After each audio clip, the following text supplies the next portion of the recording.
Hi guys! Yun nga ang sabi ng apo ko, di ba? Kada makikita niya kami, ang lagi niyang sinasagot ay, Hi guys! Pero wait, ano nga ba ang connect? Eto tayo ngayon, di ba, sa store ng Jacqueline Filipino Restaurant na talaga naman pong napakasarap at affordable ang kanilang mga pagkain. At eto nga si Ate Mel na ang kanilang cook na siyang susi kung bakit napakasarap na kanilang pagkain. At syempre, eto tayo ngayon. Ano nga ba?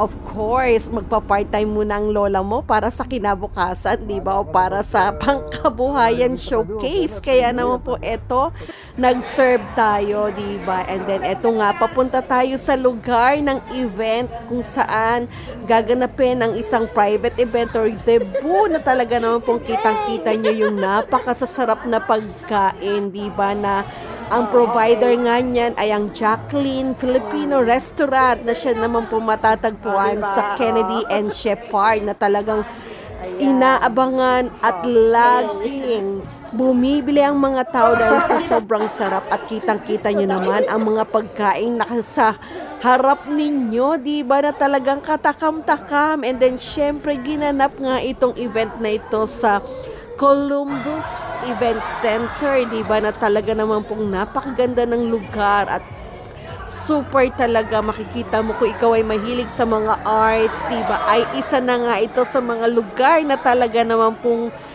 aabangan ninyo or pwedeng nyong puntahan, di ba, or may mga event kayo. And then syempre itong debut na to, di ba, nagpaalam naman tayo kung pwede itong i-post. And then of course, ito na nga ang napakasayang debut, di ba? Meron nga silang live band na talagang mapapaindak ka rin, di ba? Talagang super saya itong ating pagiging server na ito, di ba? Na talaga kumbaga sa ano, ay happy to serve ang tagline ng lola mo, di ba? Kitang-kita nyo yung napakagandang lugar nga, di ba?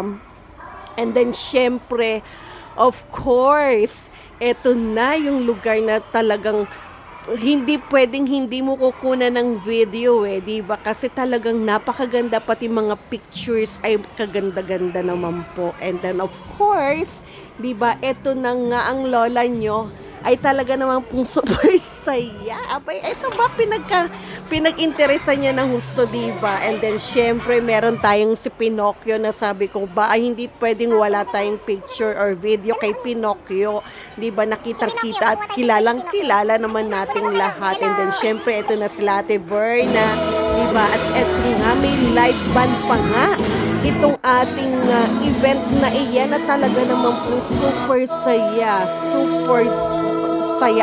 Ano pa, kita mo, nabubulol na ako at talagang mapapasayaw ka.